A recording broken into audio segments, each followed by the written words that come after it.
এখন যারা সোশ্যাল মিডিয়াতে যারা যেই মামুনকে আপনারা দেখছেন, এই মামুন 2021 সালে এই মামুন ছিল না। আমি গর্ব করে বলতে পারি আজকে ওর যতটুকু উন্নতি হয়েছে এই লাইলার কারণে হয়েছে। সোশ্যাল মিডিয়াতে নাম ছিল, ও লাইকি অ্যাপে ওর 10 মিলিয়ন ফলোয়ার ছিল, কিন্তু লাইকি অ্যাপ কার আছে? আপনার মোবাইলে লাইকি অ্যাপ কি আছে? আমার মোবাইলেও নাই, এমনকি মামুনের মোবাইলেও এখন নাই।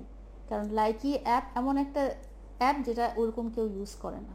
ওর 10 মিলিয়ন ফলোয়ার হওয়াতে ওর এতটা ফেস ভ্যালু আসে নাই যতটা ফেস ভ্যালু ওর আমার সাথে একটা 2 মিলিয়ন পার্টিতে একটা প্রোগ্রাম করেছিলাম, আমি হোয়াইট গাউন পরেছিলাম, সেই ভিডিও থেকে যতটা আসছে। এবং এখন সোশ্যাল মিডিয়াতে ফেসবুকে তার যেই প্রেজেন্সটা আছে, এখন আপনারা যেই মামুনকে দেখতে পাচ্ছেন, আমি খুব গর্ব নিয়ে বলতে পারি যে এই মামুনকে আমি ক্রিয়েট করেছি।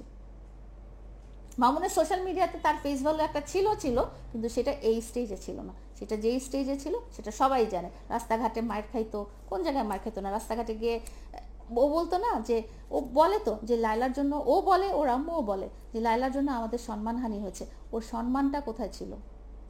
আমার প্রশ্ন হচ্ছে যে তোমার সম্মানটা কোন দিক দিয়ে ছিল?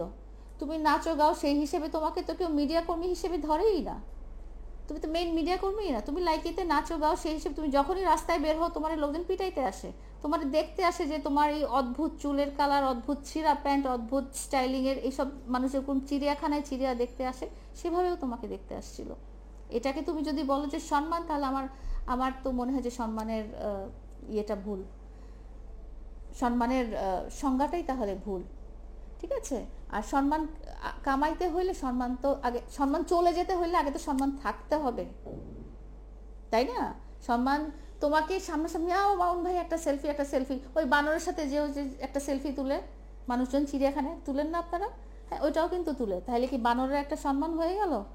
মামুনের এডুকেশন ব্যাকগ্রাউন্ড আমি যখন পেয়েছি তখন সে ক্লাস 5 পাস ছিল। তার আমার সাথে থাকার পরে সে এসএসসি পর্যন্ত সে এক্সাম অ্যাপিয়ার করেছে জিএসসির পরে। মামুনের 3-4টা বার্থ সার্টিফিকেট, এক একটা এক এক সালের। হ্যাঁ, কোনো সালের কোনো কিছু ঠিক নেই। ওর ডেট অফ বার্থ একরকম, ওর পাসপোর্টের ডেট অফ বার্থ আরেক রকম, 4-5টা এনআইডি বার্থ সার্টিফিকেটের ডেট অফ বার্থ একরকম। কেউ জানেই না যে ওর আসল জন্মটা কোন সালে কোন তারিখে। আমার সাথে দেখা হওয়ার পরে ওর এডুকেশন ব্যাকগ্রাউন্ড 2 বছরে যতটুকু বাড়ার ততটুকু বেড়েছে। ওর একটা এনআইডি কার্ড হয়েছে যেটার ঠিকানা এই বাড়িধারা ডিএইচএস। ওর একটা ড্রাইভিং লাইসেন্স হয়েছে যেটার ঠিকানা বাড়িধারা ডিএইচএস। ওর একটা পাসপোর্ট আগে ছিল, বাট পাসপোর্টে একটা ভিসা হয়েছে, সে একটা বিদেশে যেতে পেরেছে। ঠিক আছে? ও যেটা বলে না যে লায়লার জন্য আমার খালি বদনামই হয়েছে, আমাকে বদনামটা কি বুড়া বেটির জামাই বলে? তুমি তো আমার সব কিছু দেখেই তো তুমি আমার কাছে আসছো। আমি তো তোমার কাছে হাইড করে কিছু আমার কাছে আস নাই, তুমি প্রথমেই চলে যেতা। তুমি 4টা বছর পরে কেন তুমি বলতেছো যে তোমার আমার জন্য সম্মানহানি হয়েছে? কারণ এখন তুমি আমার কাছ থেকে যা যা পাওয়ার সব পেয়ে গেছো। আপনার পার্সোনাল একটা ক্যারিয়ার আছে এবং আপনার একটা ভালো একটা কর্পোরেট জব আছে এবং আপনার ফ্যামিলি স্ট্যাটাস সাধারণ নয়, মানে সেই জায়গা থেকে আপনি কেন এটার পিছনে তাড়া করে বেড়াচ্ছেন এবং আপনি বারবার গ্রামে যাচ্ছেন, আপনি এখানে যাচ্ছেন, ওর বন্ধুদের ওখানে যাচ্ছেন, একে ধরছেন ওকে ধরছেন, মানে এই ব্যাপারগুলো না মানে মানুষের কাছে বিরক্তিকর হয়ে গিয়েছে। মানে এই ব্যাপারটা এখন আপনি আসলে এটা কি, এই ব্যাপারটা আমি ক্ল্যারিফাই করি, যারা আমার জায়গায় থাকবে তারাই একমাত্র বুঝতে পারবে সত্যিকার ভালোবাসা আসলে কতজন মানুষ ভালোবাসে নিঃস্বার্থভাবে। হ্যাঁ, সত্যিকার ভালোবাসা যদি আপনারা কাউকে ভালোবেসে থাকেন নিঃস্বার্থভাবে, তাহলে আমার জায়গা থেকে আপনারা বুঝতে পারবেন। আর যদি কখনো ওই রকম গিভ অ্যান্ড টেক রিলেশনে থাকেন তাহলে তো বুঝতে পারার কথা না। আরেকটা ব্যাপার হচ্ছে কি যে মামুন যদি কষ্ট পায়, মামুন যদি খারাপ থাকে, মামুন যদি খারাপ সিচুয়েশনে থাকে, তাহলে এটা আমি যেভাবেই হোক না কেন আমি এটা সহ্য করতে পারবো না। কারণ আমি ওর খারাপ চাইনি কখনোই, কোনোদিনও যে ওর যদি খারাপ হবে বা খারাপ সিচুয়েশনে থাকবে বা খারাপ অবস্থানে থাকবে। যেমন মামুন এসিতে থেকে খুব ইউজ টু হয়ে গেছে। হ্যাঁ, ও এসি ছাড়া 1 সেকেন্ডও থাকতে পারে না। তো ও যখন ঝগড়াঝাটি করে ওই বন্ধুদের বাসায় বস্তির মধ্যে যে থাকে, যেখানে একটা রুমের মধ্যে পেঁয়াজ মরিচ আদা রসুন একসাথে রাখা হয় বিছানার মধ্যে, তো সেই বাসায় ওকে ওই পরিবেশে দেখে আমি আমার জীবন সঙ্গীকে আমি ওই পরিবেশে দেখতে চাই না। এই জন্যই আমি বারবার ছুটে আসি। আর একটা কথা বলেছি যে জীবন সঙ্গীর সাথে বা ভালোবাসার মানুষের সাথে ইগো দেখাতে হয় না। হ্যাঁ, আমি যতই রাগ করি বা যাই করি, দিন শেষে তো ওই আমার জীবন সঙ্গী, ওই আমার লাইফ পার্টনার, ওর সাথে আমি 4টা বছর কাটাইছি।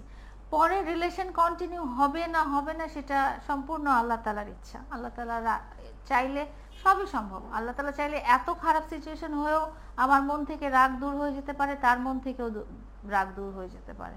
আল্লাহ তাআলা যদি চায় সবই সম্ভব। তো আমার মনে হয়েছে যে আমি শেষ বিন্দুটুকু আমি ট্রাই করেছি। সবাই চায় সংসারটা টিকিয়ে রাখার, আমি সেটা ট্রাই করেছি। যদি না পারি তো নাই, না পারলে আমার তো আর করার কিছু নাই। হ্যাঁ, কিন্তু যদি আল্লাহ তাআলা এতটুকু সুযোগ রাখে তাহলে আমার কখনো আফসোস থাকবে না যে আমি ট্রাই করি নাই। আমি কখনো বলতে পারবো না যে না আমি ঝগড়াটা মেটানোর চেষ্টা করি না, আমি সর্বত দিয়ে চেষ্টা করেছি।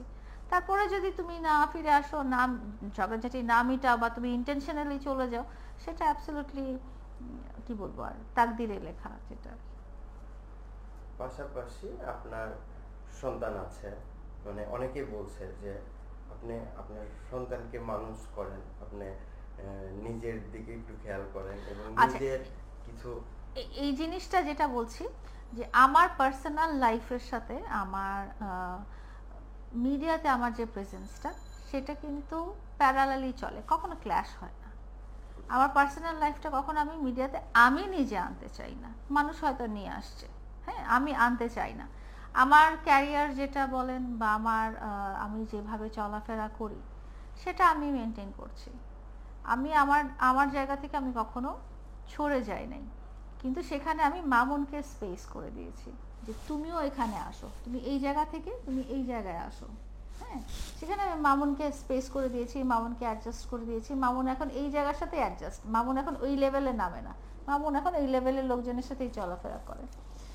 তো আমার নিজেকে টাইম দেওয়ার, আমি দিনের মধ্যে 24 ঘন্টাই বিজি থাকি, আমি সব কিছুই ম্যানেজ করি এবং সব কিছু ম্যানেজ করে নিজের জন্য টাইম দেওয়াটাও সেটাও দেই।